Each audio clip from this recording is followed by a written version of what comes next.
What is going on, everybody? It is There we are. Tuesday night.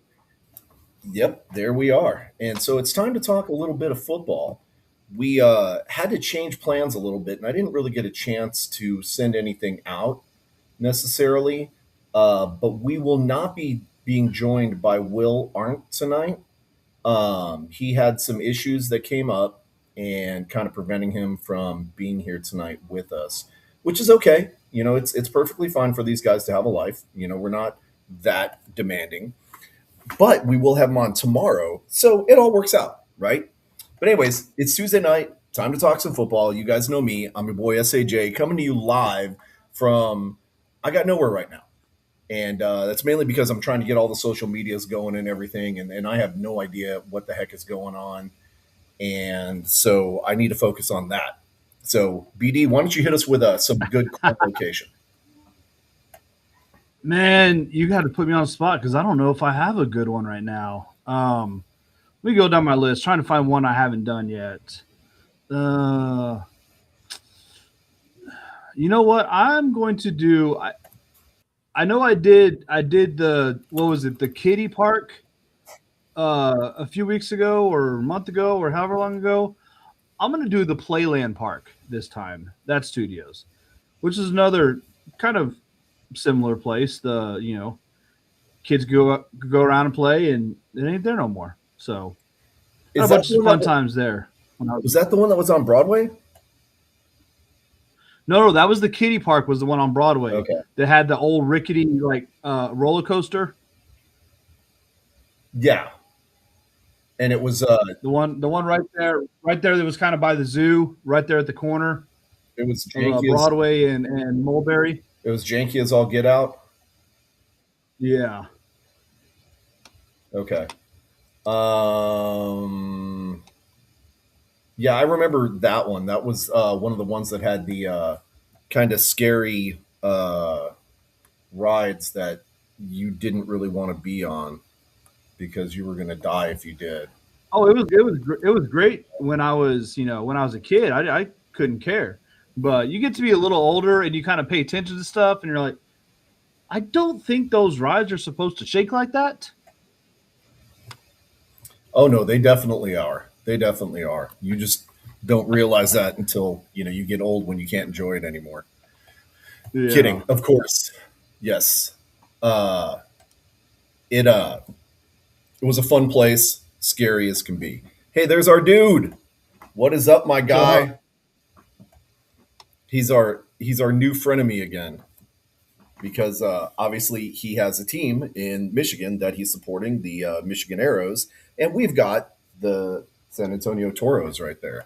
By the way, I know you're jealous of this hat. I can get you one. I know a guy, but you know, you we'll, know, we'll, I'm getting real annoyed right now because our stupid little private chat thing, for the podcast uh-huh. is not minimizing. So it's just like stuck in there and it's blocking a quarter of the screen, and it's really annoying me. But you know what? Fake it till you make it. Maybe it'll go away on its own. Who knows? Yes. Speaking of things going away on their own, the UFL is obviously not going away on its own, despite the efforts of St. Louis trying to tank the whole entire thing. Um, that's no, not a true statement, but that is something that we're definitely going to talk about in a little bit. But right, BD, you watched the games this weekend. I'll be honest, I'm going off of the stats and stuff on the website. I did not watch UFL again this weekend. Not that I'm purposefully, intentionally trying to ban the UFL in my household or anything like that. It's just not working, right? With us not having a team here in the UFL, it's hard to make time to watch something when I could be dedicating that time to about 1,000 other things. So nothing against the UFL. It's not anything personal or anything like, but it is really hard to give it the attention that Yeah, and I mean, wants. I understand that for you. Like, I mean, let's be honest here. I mean, NFL, you don't really watch a whole lot of NFL football either outside of the Packers. You might catch a game here or there. You know, Um, so you I know, do try and catch at least part of the Texans games, yeah. and I have a real hard time watching the Cowboys. Right, it, it's hard to watch the sports when you're rooting against them. Right, um, it does make for some uncomfortable conversations with friends such as yourself that are diehard Cowboys fans, and you hear me saying, "Hey, man, the Cowboys are trash." Oh my gosh, yes. See, that's what I You mean. got honeydews. Uh, yeah, you don't even know, bro. You don't even know. And honey, yes, you're right. I do need to finish the deck and painting the ceiling, and I'm working on that. But so, anyways, while I'm posting to the socials and kind of getting all that going and everything, why don't you talk to us about some of the games? Let's at least start with that ridiculous. Well, you know what? I'm gonna let you start, right? And see kind of which game you want to focus on first. Because I'd like to see what is screaming out to you. What, as an observer of these games, which game caught your attention the most that you would want to talk about first? Well, I think different ones for different reasons. I think the game that got the most attention this week, and it was negative attention, was that first one, the Orlando and Louisville one. Obviously, for the way it ended, you know, Orlando just being given a final whatever try point conversion attempt, you want to call it, because the Kings committed a second penalty in the overtime period. A lot of people not familiar with the rule. I don't even think the officials were familiar with the rule because Blandino had to tell them that the game was over at that point. And he kind of Mhm. questioned it a few times, like, are really okay? The try counts. The game's over. Like, are we serious here? Is that what's happening? And yes, the try counts. The game's over. And they had to go and tell the teams and stuff. And it was just kind of like a lot of unsureness about that. And I think it brought to light, obviously that rule, what it is. It's been a rule ever since 2023 XFL. I went and looked it up, and every year the rule books, and it's worded the exact same, which I think is a terrible rule, and I think everyone really kind of agrees that it's a terrible rule because it's not a back-to-back defensive penalties on the same try. It's any two defensive penalties in the overtime period. Yeah. So, and I think that's, And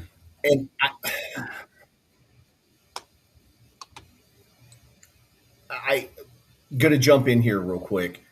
I I get why you would say that it's a terrible rule. I agree with the spirit of the rule. It's the yeah, yeah. application of the rule.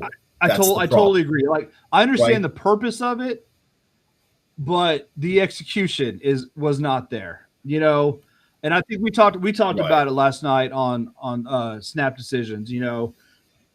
Have a rule. Obviously, you don't want the defense to get burned on a play, grab the defender, or grab the receiver or whatever, just to get a penalty, move half the distance to the goal, just kind of reset and get another chance. You don't want the defense to be able to continually do that. I totally get that. I support that completely. So make the rule, okay, if you get two penalties in the same try, or back-to-back penalties in the same try, then it's a successful attempt, or something like that, or two penalties and you get a warning, or something, but not spread out over separate penalties. I mean, you could get a penalty on the first attempt, second attempt go good, you get a penalty on the third attempt, and then the try counts. And you saw that kind of with this game. Mhm. You had a penalty on the second attempt and on the third attempt, and Orlando won because of it, because Louisville hadn't gotten in at all. So, you know, understand the purpose of the rule, but it needs to get tweaked. Mhm. And like we all talked about last night, it's probably not going to happen during this season. That would be that'd cause a bit of an uproar, but for sure next year it'll be changed. Right. Well, and I think kind of going back to our case reference that we used last night, with the Eagles and the Yep. Commanders, I believe it was the Commanders that were it was the fouls in the end zone, correct? Correct. Yeah. It And it, it, it so, was a goal line stance, and the Eagles were lining up for the tush push, and the Commanders were trying to jump in to block it, and they kept jumping off sides. right. And so they were warned by the referees after several flagrant violations that if they did it again, that Philly would be awarded a touchdown and that would be Yeah. the end of the game, right? Because they're trying to take advantage of a bad situation. Um, in this example, I think that's what needs to happen. That the rule needs to be clarified and it needs to be better enforced. Like the referees need to know what the rule is and they need to know how to be able to apply it and enforce it so that when this kind of stuff happens, that they're not kind of getting caught with their Yeah. pants down in this And maybe situation. maybe on And the first defensive penalty you called, the ref over the mic says, "Okay, we've got a holding on defense, blah blah blah, number whatever, half the distance to the goal, replay the try." This is just like they do with players, for potential ejection. This is the first penalty of two allowed during the overtime period. The next one will result in an automatic score. You know? 100%. And I think that would have helped a lot of the Yeah. confusion and everything. And it would also help to make sure that your referees understand the rules that they're supposed to be enforcing out there. And I think that's one of them that maybe was talked about but wasn't really covered because it's been so long since anything has really kind of happened. So it's probably, one of those things where they're like, Yeah. eh, they understand it. I mean, It's not a big deal. it's It's not going overtime. to How many happen. Who times do we get cares? Let's overtime focus on the in bigger these? ones. And apparently, like we talked about last night, apparently it happened to Birmingham last year. I guess Memphis was awarded a point because of it. I don't remember that happening, but I'm sure I'm assuming it happened because I saw so many people saying that it did. Um, but I think, and especially going into the rest of this year, with the rule obviously going to be staying the same, make that announcement after the first defensive penalty. So it kind of everyone's all right. We gotta be on our stuff, man, because the next penalty is going to result in an automatic score. Yep. So So that obviously was pretty controversial. And as we talked about last night, I really think that's one of those rules that it's been highlighted. Every to address the elephant. Problem is you can't do anything about the elephant until next season yeah, because ultimately it could affect another game. And then if it does affect another game, then what is Orlando or what is Louisville going to say in a situation like that? They are obviously going to protest and push back and say they were robbed. yep, And I don't know that I disagree with that. I know if I were in that situation, I would be pretty upset also, especially if the rule was one way. Let's use the yeah. catch, right? The not The catch catch. catch. No, it was right. You had it right. It was a catch. If that rule, we've talked about it ad nauseum. We both agree that it was a catch at the time. Per the rule, it was not a catch, but it was a catch, and that's why the rule had to be adjusted. But imagine you being in the Cowboys fan that the NFL comes out the next day after that and says, you know what, we're going to change that rule now. You guys Yeah. just lost the Oh, game, dude. right? Yeah, So lost the game. I mean, I get there'd be riots. Like mhm, Dallas would march to NFL headquarters and just riot. yep. So So you absolutely cannot do anything about changing that rule during the season. And if Rapoli uh, does uh, change that rule mid-season, that's not going to be a good look. He's already changed no, enough not at as it all. is To change that rule in the middle of the season, that's almost like committing career suicide. You know, we'll have to see what happens. But anyways, okay. So we've talked about the most controversial game of the weekend. Let's talk about the most lopsided game of the weekend.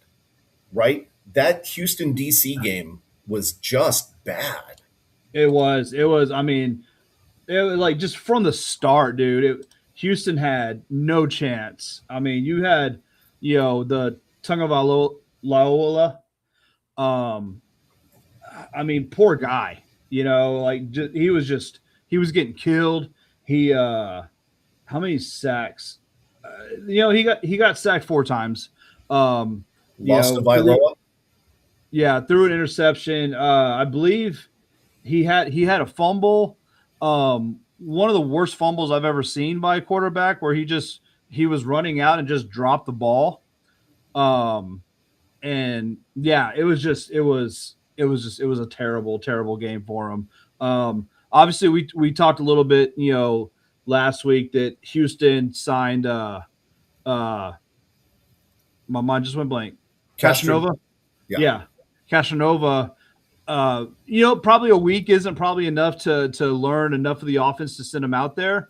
They've got probably 4 quarterbacks. They got Nolan, I think, who may come back. But I think if Nolan does it, I don't think Tagovailoa is the way to go. So Yeah. maybe you try Well, and play Casanova this week. We talked about it a little last night. I'd really like to see what he does on a 100-yard field. Like, I mean, he's been dominating arena ball, and mhm. I want to see how that translates. We've always talked about who's going to be the next Kurt Warner. Well, maybe this is it.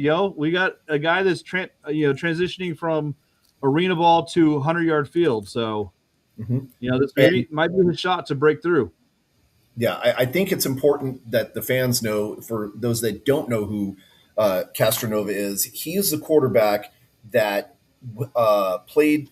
I forget who he played with before San Antonio, but he played with San Antonio and almost took San Antonio to a championship.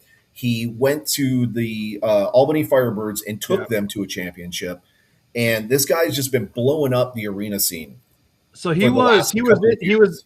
he was in the NAL with San Antonio, and I forget what team he was. Won the MVP.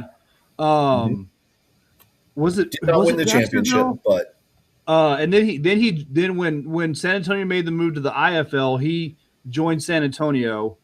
Um, Won the MVP with San Antonio, and then the next year went to Albany, and then won the MVP with Albany. So he won like 3 straight, MVPs. right. And this is also in a game that is much faster paced than what you're used to in like the college, UFL, NFL, anything like that. So I think he should be able to make the transition pretty well. I can't guarantee. I mean, we nobody really knows until he actually gets out there and gets some reps, Yeah. and you can see what he can do. But he obviously played college ball. He played high school ball. Arena ball, yeah. I mean, he's been playing arena ball for the last couple of years. He's gotten a feel for it. But I would say his foundations obviously are in regular full field American football. I think he's going to transition well. Yeah. It's just a matter of, will he be able to transition to this specific coach and this offensive style? Will that work with his playing style?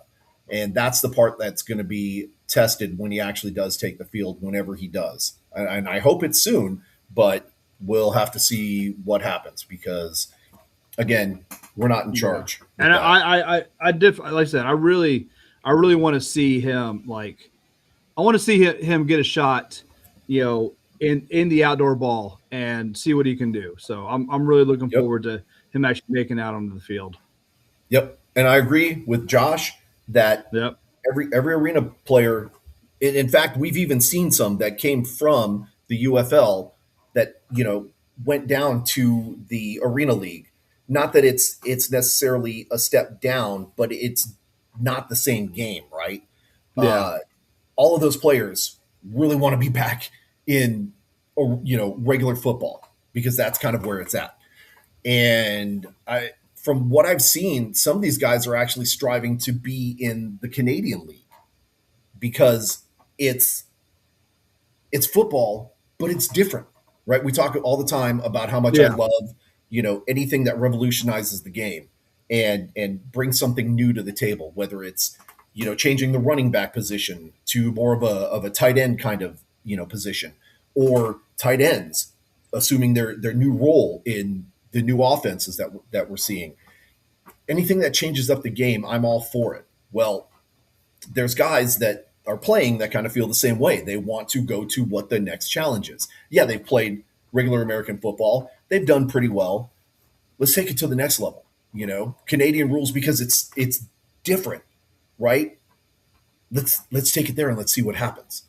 Yeah. And that's going to be important when we kick over to the COFL and talk about that in a little bit, in the show. But so obviously, very lopsided game, probably not very entertaining.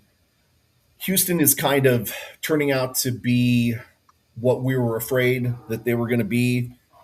Maybe Castronova coming along might make the difference. Yeah, they had the one up week last week when they beat Birmingham. I think that was a whole lot more of what Birmingham didn't do than what Yeah. Houston did. Mhm. So I mean, I think Houston's the worst team in the league, and they showed it again. I mean, I think DC is probably the best team in the league. So I'm not surprised that it was such a lopsided game. See, and I'm going to say it's 1A and 1B, right? Because Houston, or I'm sorry, uh, Arlington, Dallas, Frisco, whatever you want to call them, and DC are probably neck and neck, Yeah, right? DC has been playing lights out, incredible football, but so has Dallas has Dallas. been playing great football And too, so and it's it, hard. it, it is uh, just the last couple of weeks. I think DC's put up 40 points back to back weeks. Dallas struggled a little bit with Columbus, this week. It was a real close game, 5-point win. So man, it's just I think DC just edges out Dallas by just a little bit. Uh, for my top honor. So but like you said, it's real Yeah. close. So So yeah, Dallas did wind up winning that game against Columbus, and it was a bit of a struggle. Most of the points were by Dallas in the second and third quarter, and big yeah, goose eggs on each end. So they really kind of lucked out in that regard. That Columbus wasn't able to mount a drive to kind of take him back. What I was surprised about though was the St. Louis and Birmingham game. I'm the only one that got that one you right, are. and again, it's like you can never really count out St. Louis, and especially considering the fact I hate to say it this way, but without the stats in front of me, St. Louis probably has the most San Antonio players on its roster, right? I don't think so. I think Orlando still does because they Mm, were San Antonio, the San I Antonio team. So they had the bulk of the players. they, Um, they had the opportunity to keep the bulk of the players, and they got rid of the yeah, ones that they shouldn't have gotten rid of. If they were serious about success, they wouldn't have gotten rid of Jay Will, who got a pick six in no, the first they never got rid of Jay 2 minutes of the game. No, Orlando didn't get rid of Jay Will. You know what? You're right. You're Yeah, right. no, St. Louis because so got so him so off so of what waivers what as what soon ha- as the what team was happened disbanded. was Jay Will's What had what had happened happened was was, Jay Will had signed with Birmingham. And then the whole reshuffle, whatever, Jay Will wasn't retained by Birmingham, and then St. Louis ended up picking him up, which I actually totally forgot about that until just now. So I bet that felt really good for Jay Will to because the team that didn't keep him, he got a pick six on. yeah, again, fully supported because it's Jay Will. I mean, that's our dude, right? But Yeah. I still think, and I'll have to go back and look at the rosters and see, but I do think that St. Louis has a pretty sizable chunk of San Antonio players. Um, and Warren, thank you. Look, right here, guys. Right. I do not know where my custom hat is. I have to show that off on the next one. But I really like that custom one that I got made. I'm getting another one done because love the merch that the Toros are coming out with. Um, and there he is, Excalibur. Good evening to thee, good sir.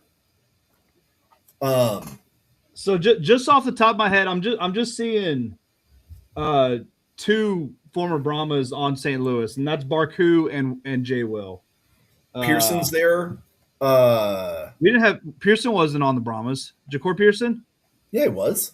No, he wasn't. He Don't was lie in to St. me. Louis the whole time. Whatever. Oh no. I don't even know if this is going to show. See, it won't even let me show it. So Sabrina put a cat with big eyes and exclamation points behind it, and I I think I can't think they show could that. see. I think they could see it on the Facebook chat or whatever. But Maybe, we just can't. We maybe, just can't show it on the thing. yeah. So everybody on X, I'm sorry, we can't show you the surprised cat emoji thing, but okay. But Anyways, that was a hell of a game. I mean, it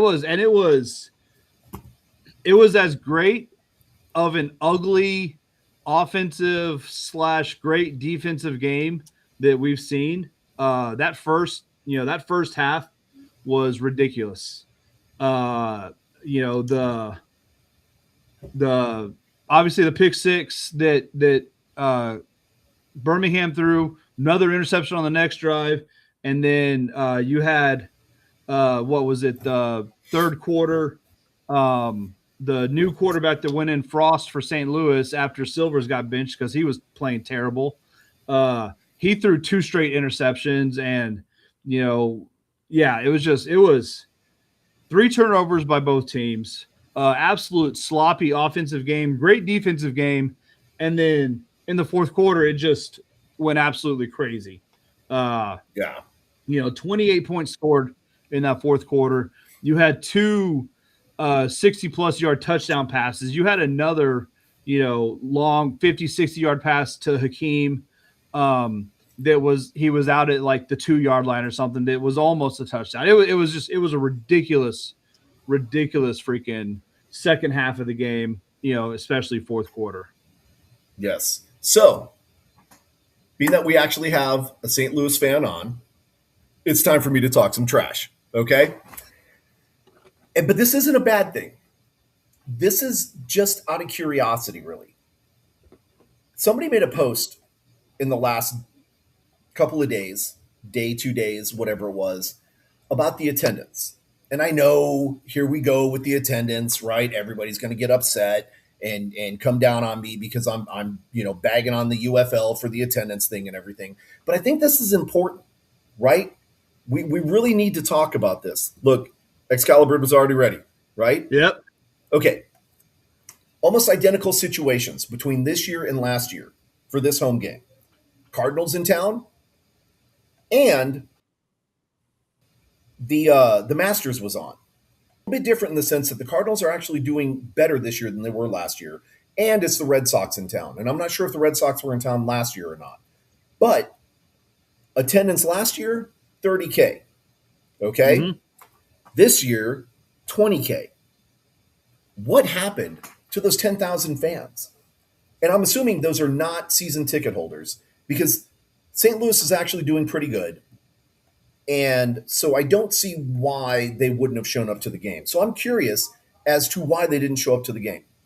Because the same situation was happening last year with essentially the same record, and 10,000 didn't show up. Why is that important? Well, it's important because that's 10,000 people. That's one whole stadium of pretty much every other team of fans that just didn't show up. That's 10,000 people worth of revenue that was lost. Okay? And 100%. I'm And that's sorry. true, and absolutely true. But we've seen a trend, especially, I mean, across the board with the league, of attendance reducing year after year. St. Louis Mhm, dropped in attendance last year. I mean, what, the only team that increased their attendance last year was Michigan. mhm. Every other team lost, and Yep. I think we're seeing that again this year. Um, Mhm. I again, I am not full blown panic. Again, St. Louis will always kind of be the outsider. I think 10 to 15,000 is what you should expect to draw for it's a minor league football league, and that that's what it is. Which is why they've made the move to soccer stadiums and stuff like that to you know kind of have smaller, more intimate venues, which is great.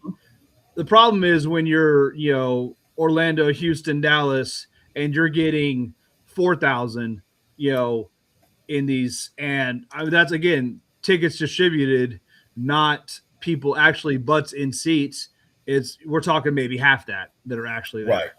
right. So Real quick, I want to address Freddie's comment. Yes, it's true. Brahmas were averaging more than what Dallas is right now. But year to year, Dallas hasn't really lost that much from last year. And now that they're in a smaller stadium with a cheaper overhead on it, it balances itself out, right? So Dallas is only pulling in 8,000 fans. That okay, I get that. And they were pulling about 8,500 to 9,000 last year, but the rent is like half, if not less than half, or more than half of what it was at yeah, Cockjaw. For us, let's use the example. We were paying $25,000 an event to play at the Alamo Dome, two right? hundred fifty It's thousand. all, huh? 250,000. No, it wasn't 250,000. Yes, yeah, it was. No, no, no, no, no. Yes, That was for Ford Field. no. Ford Field was 500,000. Alamo Dome was You're, 250. I can guarantee you that that's not true. 250 for the entire season, maybe. But No, there's no way. There's no way. Monster Jam holds events there, and it's not $250,000. Okay, I promise you. I promise you. Okay, but still, let's say that that's the case. Let's say it's $250,000. Okay, 15,000 fans at you know $30 a ticket, right? Uh, Look right there, 30K per event plus staff, right? So, and that's from someone who knows. So, um, we're not going to count that or anything like that. But let's just go with the magic number of 30K. Okay, 15,000 fans at $30 a pop. Where's my calculator? Because now I'm going to do math. Okay, 450,000. uh, 15,000 times 30. That's 450,000, right? Let's I already say said that. uh, seen. Let's say we take off. Let's say 50,000. Okay, 400,000 right there, right? Now let's say we get 8,000 fans at the same $30, 240,000 minus the let's say it's like 10, 15,000, right? You come out with $225,000 in profit, right? The other one was about 400,000, but the operating expenses are going to be a lot more. I just use 50,000 as an average, but you've got staff, you've got the concessions, all that stuff, right? So your profit margin is actually going to be less. And so I get it, the numbers, right? 8,000 doesn't look nearly as good as 11,000, but 8,000 at a larger profit margin is going to be a lot more enticing than 11,000 at a smaller profit margin, right? You're doing more work for less. And nobody wants to do business that way. So I get it. I get it, right? And I'm not going to bash Rapoli. We've already had those conversations. Rapoli's a businessman. He's in it to make money. More power to him. He made the choices that he did, and that's cool, right? That's his business. Let him do what he wants.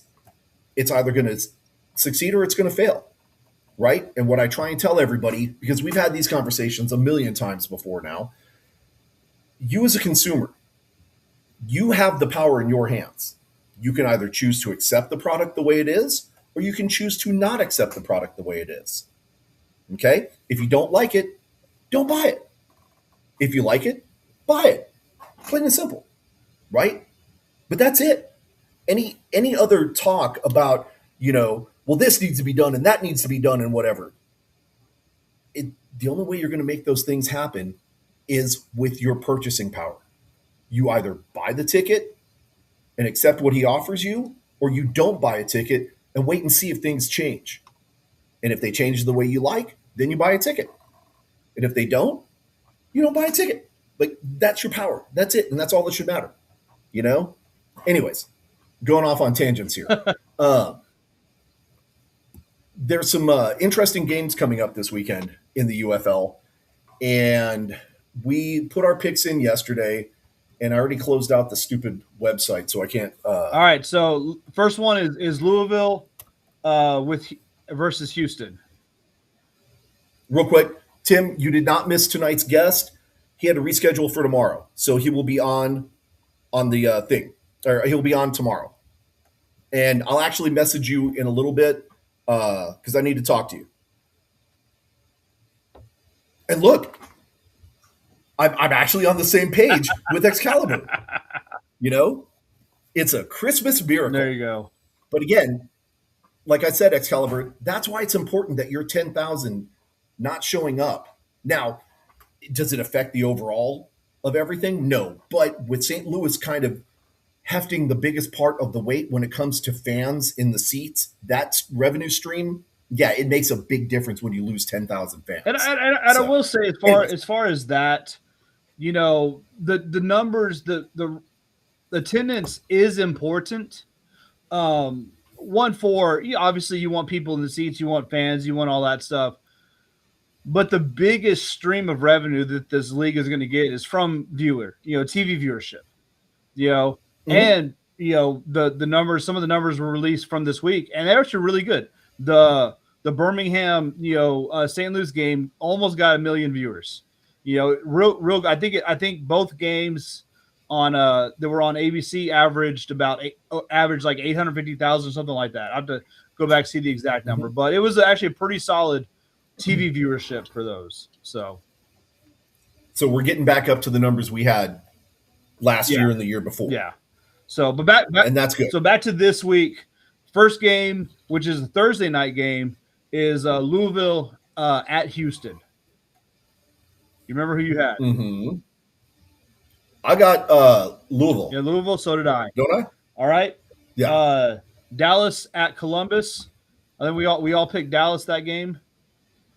I picked Dallas on the road, which is going to be a gamble for sure, because again, it's hard to say that you're going to support, the home team or the away team when neither one really are, right? Well, I do think they're going to have Columbus, because this will be their second home game, I believe, had a really good turnout for their first home game. Like it was impressive. Okay. So Columbus. Let's see what happens. Columbus and Louisville had real solid turnouts for their first couple of games. So I was actually, like I said, I'm real impressed by those. But yeah, so Columbus at Dallas, or I'm sorry, Dallas at Columbus. We both had Dallas. St. Louis at DC. Who'd you have? Hang on real quick. You said who with the who? St. Louis at DC. Oh, St. Louis at DC. I picked DC. I did too. It's DC. It's a home game. They're going to be in front of a home crowd. St. Louis is playing good, but I don't think they're playing as good as DC is. Yeah. I think DC is the best team in the league right now. And then, they want a little bit of payback for that week 2 or that week 1 terrible outing that they had. So, and then the last one, Orlando at Birmingham. We were split on this. You had Orlando. I took Birmingham. Mm-hmm. Yeah, I think Orlando's record is not indicative of how good the team is, whereas I think Birmingham's record is.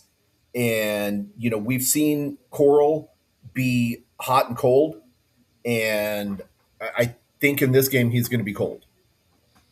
In front of the Orlando's record doesn't indicate how good they are. Orlando's 3-0. So, oh crap, that's right. Yeah, I'm sorry. I thought they were 1-2. I don't know what I was thinking. No. Orlando and Dallas are the 3-0 teams. Okay. I I think Orlando's a really good team. I think Birmingham, this is one of those games I think for Birmingham that, all right, if you want to be, one of the top teams in the league, you have to go out and win this game. So, uh, they've lost two in a row. To a terrible, terrible Houston team, and then a great game to St. Louis. So, they were right there. They could have easily won that game as well. They were neck and neck. I think Birmingham's going to come out after getting kind of embarrassed, maybe a little more pissed off after two games, and they're going to come out and beat Orlando. So that's I picked Birmingham for that game. Yeah, I mean, I can see why you would say that. I don't think Birmingham has the gas in the tank to pull that one off. But I guess we'll find out on Sunday, huh? Yeah. Or Saturday. Yeah, there's no Sunday games. That's weird. Yeah, Thursday, Friday, and two on Saturday. Interesting. Got to be a schedule. Got to be a scheduling thing, which again is fine. I get it. The UFL is working with what they got. They always have. They always will. Right? It's going to be hard to command a premium schedule when you're a spring league team or a spring league, right? So, anyway. You're still in your infancy as a league. I mean, we're third year in of the UFL, so I know this weekend is NBA playoff start, so maybe they're trying to kind of skip some of that stuff. Maybe avoid some of the peak times. Who knows? But hey, it is what it is. Whatever. I love football. Yes. I'm gonna watch football whenever it is. So. Well, so talking about football, let's talk about the IFL and the everything that's going on over there. So San Antonio, I believe, had their first game this weekend. Second game. Yeah. I'm sorry. They haven't updated the stats on their stat page. Spoiler alert: San Antonio's 0-2. They lost again this week. First one was a close game. I think they only lost by 4-6 points or whatever. This one they lost by 13. They didn't score a single point in the first half, which obviously, for arena ball is really strange. So they came out. I'm sorry. You know what? I'm sorry. I read that wrong.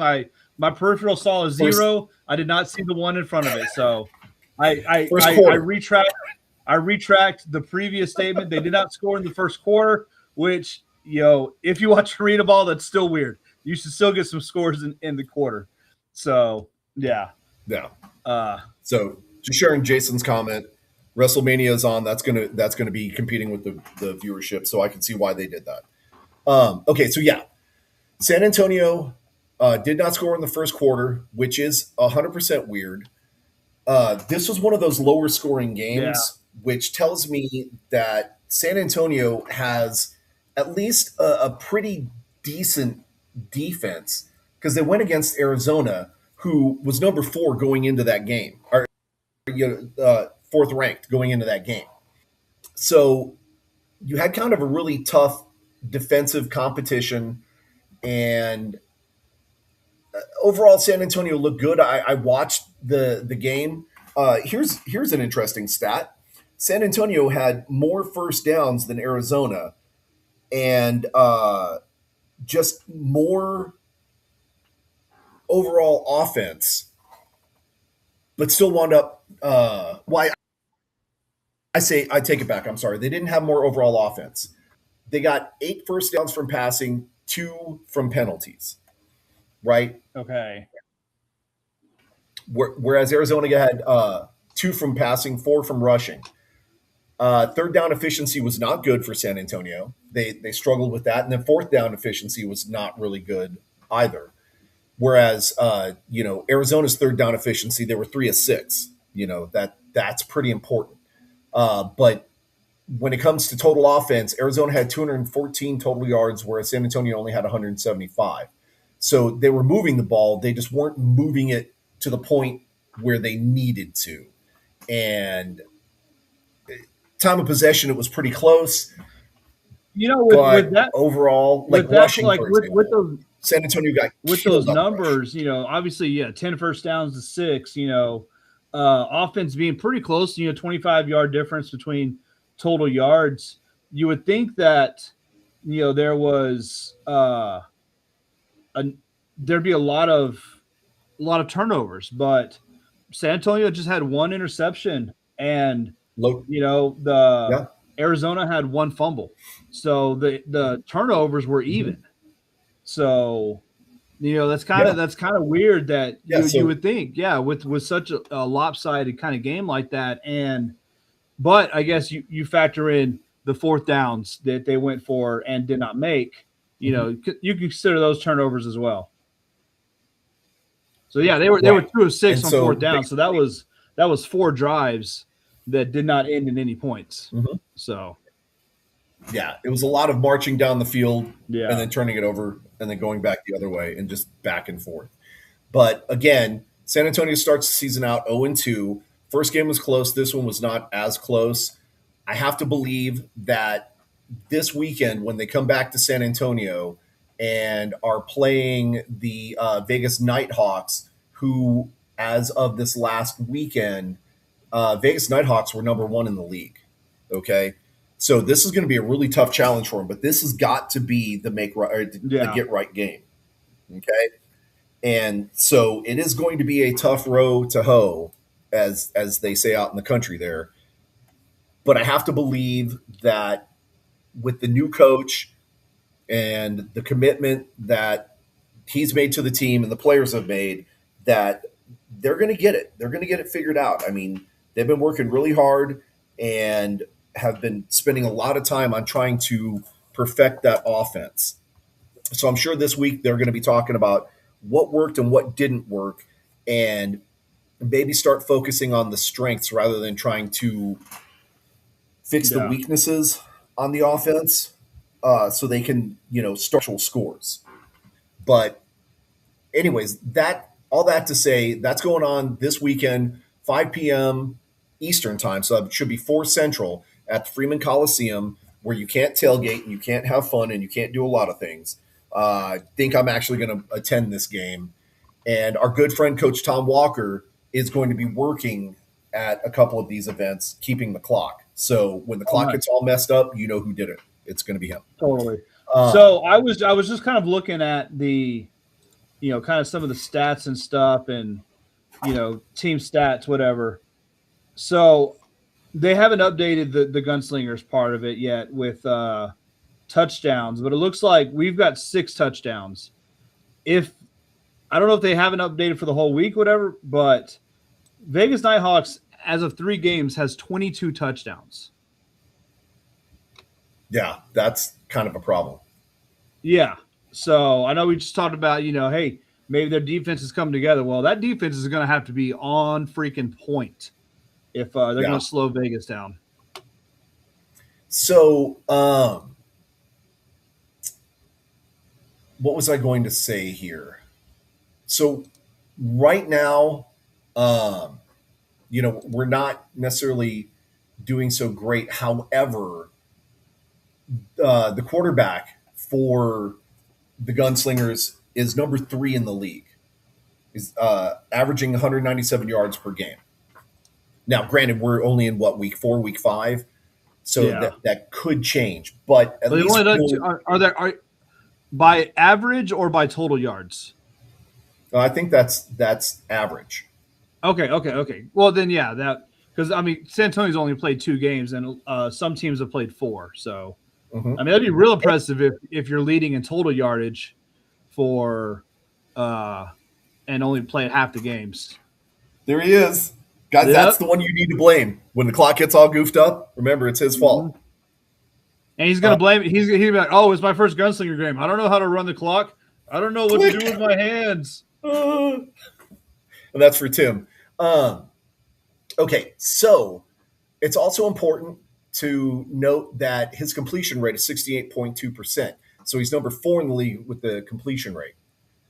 And let's see if he's carrying any yards per attempt. 9 yards average per attempt.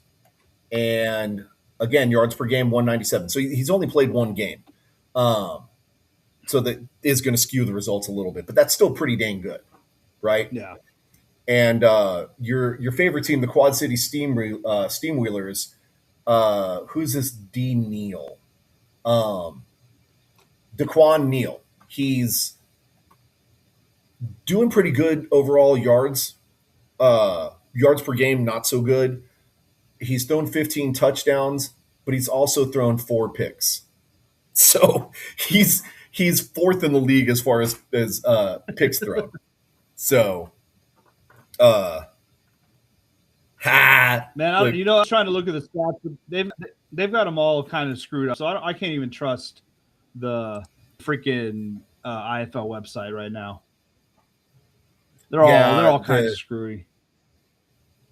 yeah, it's a little bit weird. San Antonio, I don't see them showing up much. Actually, I don't see them showing up at all. I'm sorry, I take it back. They do have one player, uh, fourth in the league, tackles for loss. He's got 3 tackles for loss. And I don't really see San Antonio showing up anywhere else. But you know who I do see popping up a lot as far as defense goes? The Green Bay Blizzard. So Green Bay may be a team to be reckoned with this year. And I know we've talked about it before. There have been a couple of seasons where they've been up and then they kind of fell down at the end of the season. Maybe this is the year, you know? I know they made, was it 2 years ago, 3 years ago, I think? They made the playoffs and then That failed was last year horribly. they made the playoffs. Okay. Yeah. And then they kind of failed horribly. And maybe this year is be the year that they turn it around. So, anyways, big game this weekend. You know, we're pulling for San Antonio. I'm going to try and make the game if I can. And maybe I'll see, my buddy Tom Walker there. Maybe we'll drink some Lone Star Light together and, just have a good time. We need to kick it over to the National Arena League now and talk about things that are going on over there. Um, where is the standings? As it stands right now, the Amarillo Warbirds are currently 1-4, and so they're eighth in the league. And then our friends up north in Dallas, the Dallas Bulls, are 1-2.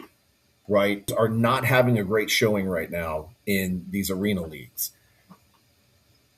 The the season's been going on for a little while with the National Arena League, and so these numbers are a little bit skewed. Like again, Dallas has played 3 games, Amarillo's played 5, Yeah. and Pueblo somehow has played 6.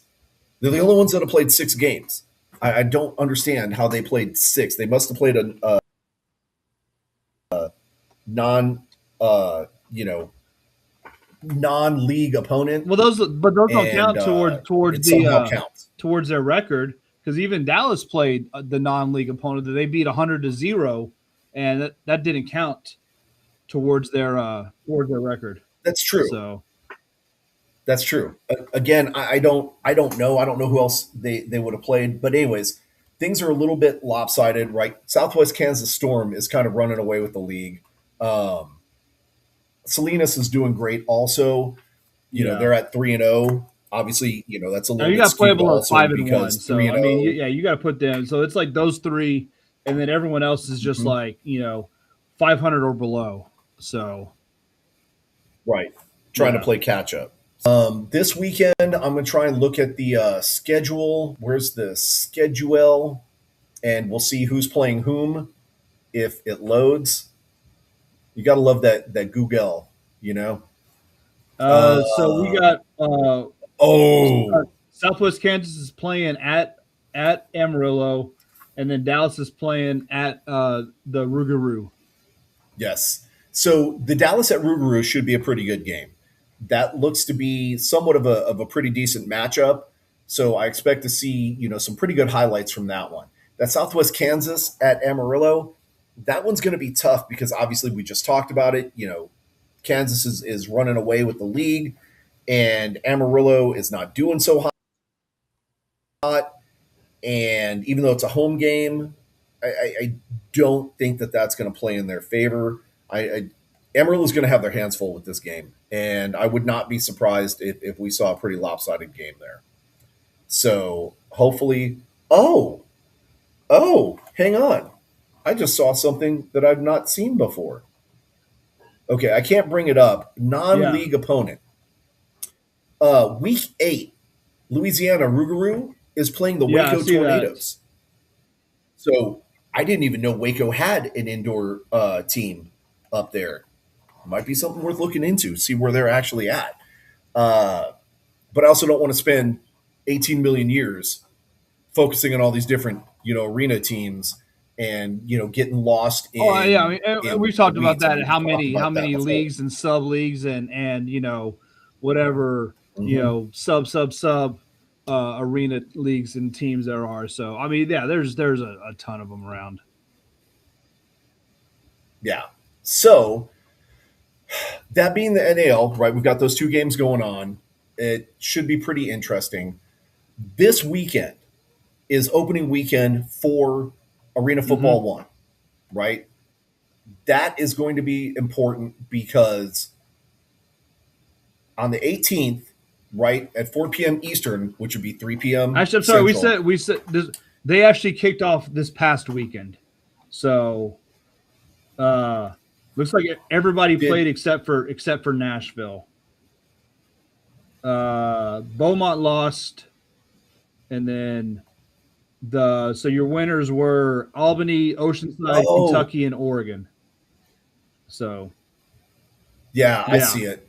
Yeah, it's cool, and I didn't it's I the way didn't actually see that. So yeah, this the website's formatted. It like takes you to yeah. It's kind of weird. yeah. Um. Here we go again with the wonderful stats from the AF1. All we get is the totals. There's no offense. There's no defense. There's nothing. Nothing is updated here again. But we know that Oceanside won 41-32. Yeah, Oceanside beat I'm Beaumont. okay. I'll have to see if I can find a place where I can maybe get some of these feeds from AF1 so we can try and actually get some real footage and everything. But yes, Beaumont is playing Albany. That should be a pretty good game. Looking at the standings right now, Albany is tied for first with four other teams, as you said, and Beaumont is tied for last with five other teams. So we're going to start getting some division there. Hopefully, this will be a good game for Beaumont, and they can come out and show what they can do. I am a little worried that the points for versus points against is a little bit lopsided on the points against side, I mean, and that you plays can't into really. Albany's You're favor. 1 week into the season, so it's way too early Well, to make any kind of judgment on that. So yeah, but it's still something worth noting yeah, and looking at, right?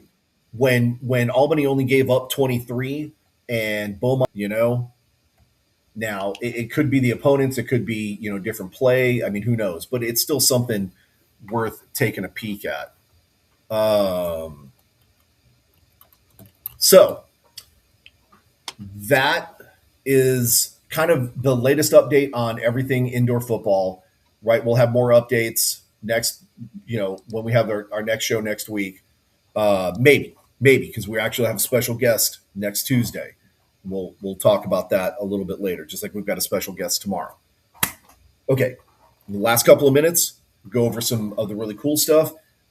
BD, I have a feeling that you've been able to avoid this, but have you gotten into the rabbit hole mock draft? not very far. I've kind of just dipped my toe in. I'm not going all crazy with them, but I've looked a little bit. I did see a couple of them that pissed me off because uh, obviously we've got two first round picks at 12 and 20. Um, both of those picks had us taking offensive players. So that was one that I saw like a week or two ago, which is we don't need a whole lot of offensive help. We need a ton of defensive help. But this one I'm looking at right now is a CBS mock draft. It's got us taking Jermod McCoy, a cornerback from Tennessee, with the 12th pick, and then the 20th pick, Spencer Fano, uh, tackle out of Utah. So Yeah. I'd be cool with that. You know, shore up our secondary and get an offensive lineman. So Um, so I'm looking at the latest NFL draft and Cowboys trading with the Chiefs, and the Chiefs taking Proctor, and they give up the 20th pick and pick up uh, a third rounder, and they swap the fifth round picks. I don't know that that's going to happen. I think Dallas is going to man, keep usually you know two what? first round If you're picks. throwing if you're throwing trades and multiple draft trades and stuff into your mock draft, you're just being too extra at that point. Because come on Yeah, now, yeah, um, yeah. And see that this is even saying like the Cowboys are going to pick up. Uh, oh no, we haven't gotten to this point yet, Rick. But we will definitely talk about that in just a little bit. Um,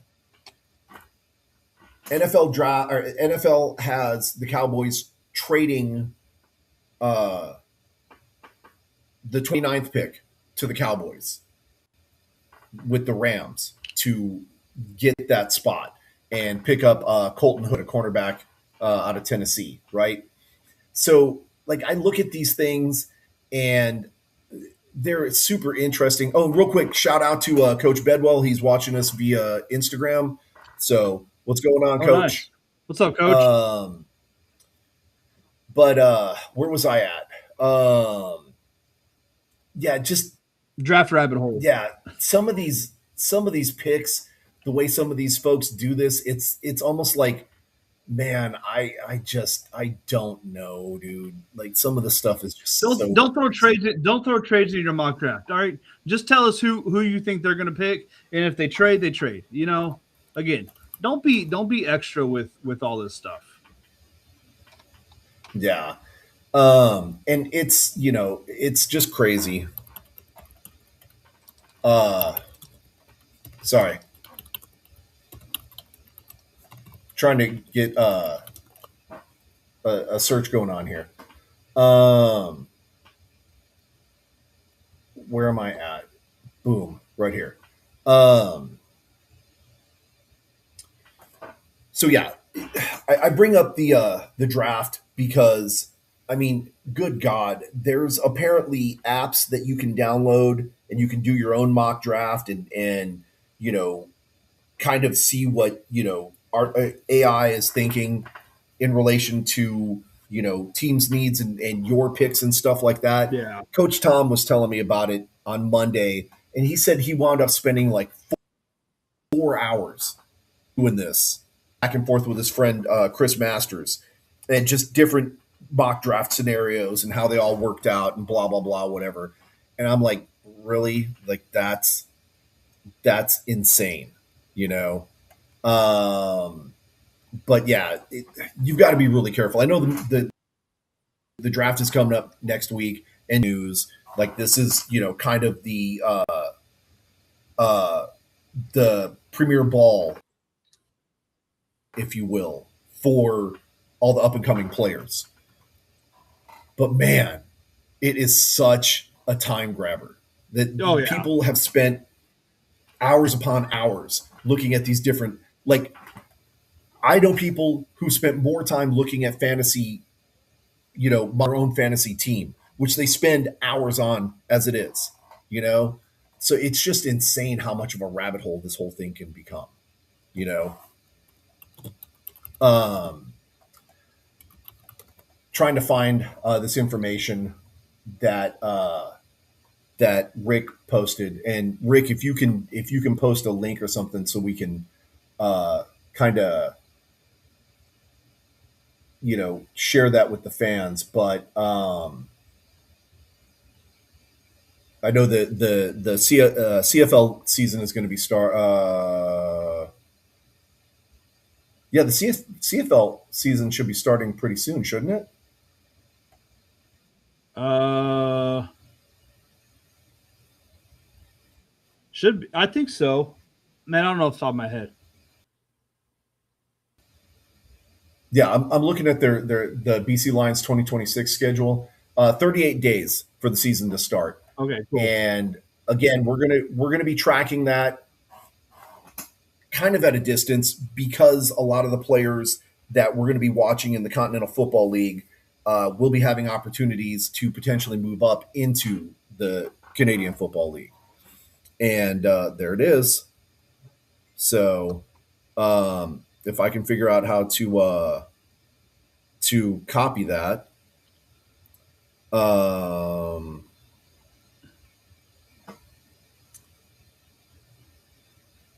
You may have to go into okay, Facebook to do it. yeah. Um, nice. Um, okay, so obviously the BC Fort Worth Saturday, this Saturday, and that's going to be huge because obviously we have the of the Football League that is going to have a tie-in with the Canadian Football League, and so a lot of these players are going to be trying out for BC, but they're also going to be getting eyes on them from Fort Worth and potentially some other teams. I know Quincy Workman of Yep. the Texas Syndicate was just up in the Northeast recently. I think it was last weekend, in fact. There was an open combine, if you will, for players to come and try out. And there was a bunch of I say there was a bunch. There was like 3 or 4 NFL teams there, NFL scouts and stuff like that. But then there was also a bunch of scouts from the different arena leagues, and of course Quincy was up there with the Continental Football League, and I think maybe 1 or 2 other people were probably there as well. Most likely Nice. Banny from the Ironmen, and maybe even the Michigan folks were over there.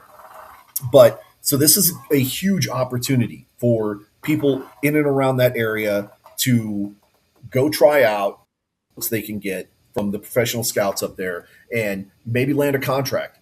Probably aren't going to land a contract necessarily with the NFL or anything like that, but get some game, get some footage, get some stats, and maybe use that to start talking to some of these pro scouts and get a look from the Continental Football League, the Canadian Football League, if you can pull that off, stuff like that. Um, and sorry, I'm fighting with TikTok over here as well. Um, but that's what's going to be going on this weekend. So you have a bunch of football going on in the UFL, in the Kicking off Thursday. IFL. Yeah, Thursday. You've got football going on in the IFL, a couple of different games that we're going to be watching Yep. in the National Arena League and in AF1. So a bunch of different football there, right? Uh, Whatever flavor of football you want, it's going to be on. mhm. We've said this about 1,000 times. Oh, and shout out to our San Antonio Toros. They've been making some incredible signings lately. Obviously, I was just at the event last weekend, the Spirit Night, and there's going to be some big things coming up in the next couple of weeks. One of which I think about this, and if not, Coach Bedwell can yell at me, Oh, and great. Miss Jen can yell at me also. But they're definitely going to be involved in Fiesta, and that's important because I don't know if you guys have seen it or not, but I was able to score myself a Fiesta medal. I was able to even score one. Well, that's you can say that because Jen said that when they were on the show. Okay. So Okay. you can say Well, I that. just want to make sure I don't say anything and get in trouble, right? Because Miss Jen, she's already threatened to beat me up, and she meant it. So, no, I'm kidding. Right. Rightfully so. Um, but so, right, having a medal is huge here in San Antonio. You know how big Fiesta is. I mean, heck, we have a Friday Battle of Flowers where the whole entire city shuts down. And if you plan on doing any work in the city, it better not be downtown because you ain't getting in. Like it's literally shut down that tight. It's for the parades and fiesta goers and stuff like that. Anything else, unless you're emergency services, you ain't getting in. It just ain't happening. So, um, And I know there's another big event that's going to be coming up. I don't know any of the details. I believe it's going to be towards the first part of May. So as soon as we have more information, we'll definitely be blasting that out. But it's stuff we definitely want to share about. And couple of signings that I definitely wanted to talk about.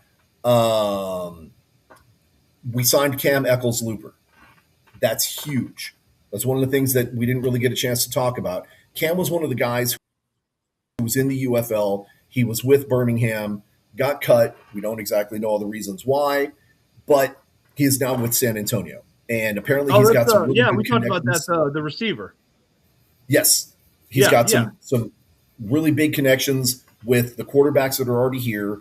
One of which is Will Arndt, who we'll be talking to tomorrow, and then Nate Hayden, more specifically with Nate. But we've he's got connections with Nate, who we will be having on the show at some point in time, and we will be having Cam on the show as well. We just got to pin down a date. So big surprise announcement. Next week we will have Joe Evans on the show on Tuesday. He's defensive lineman. He played with UTSA. We actually had him on from the Smoky Moe's event. He was one of the gentlemen that came on towards the end. And I am going to have to wrap it up. The boss is telling me I've got to land this plane. And you always listen to mama. So, anyways, guys, what I'm trying to say is we've got a lot going on. And it's all over the board, right? As BD said, whatever flavor football you want, it's there. We're literally living in the Baskin Robbins of football era right now, where there's football 24/7. So, whatever you're looking for, go check it out, right? If you don't like it, there's something new, you know? This Continental Football thing is going to be huge, and you're definitely going to want to kind of keep your eyes on that. We will obviously be covering it ad nauseum because, we've made some really good connections, but it's local, it's here, it's stuff that's accessible, and there's some really good guys that are playing in it, and I'm really excited to see what kind of opportunities come as a result of it. So, that being the case, I think we pretty much covered everything. Yep. And I know BD is chomping at the bit because I can smell his Whataburger that's ready for him from here. And so, that being the case, BD, you want to go ahead and wrap this thing up? Yeah. Man, who am I gonna? You know what? We're still UFL season. Playoffs have for NBA hasn't really started yet, so suck at St. Louis. Okay. I would take the shot. It doesn't really work. So I'm going to say suck it to whoever Gunslingers are playing and the team that Beaumont is playing. The rest of them, There you go. All right. well, I can't really say too much about the NAL teams because, But anyways, okay, that being the case, guys, appreciate you. Do our shout outs real quick, first and foremost. Shout out to Texas Sports Productions. Guys, thank you so much for all that you do for us. We really appreciate all of your support and everything. Also, shout out to the Pro Arena Talk, Bobby Otten and all the guys over there. They definitely help us out with all the information that we can get for the Arena League because it is much harder to get information than what we actually thought it was without paying these stupid subscription prices. So, guys, we thank you for all your support there. Mike G and everybody over at AFN, thank you guys. Definitely want to give a big shout out to Spurge and the X Fan Show and A Train for helping keep us abreast on some of the inside stuff going on with the UFL and everything. And shout out to all of our friends over at the San Antonio Toros and everybody in the Continental Football League that has been so gracious and welcoming to us and really help us keep abreast on all things Continental Football League. And then, of course, you fans. Absolutely. Again, episode 149 in the books, Brian. Tomorrow will be episode 150. 150 episodes, man. 3 years of doing this together. Okay? Yeah, we just. So, you know what? not a small feat. What was it?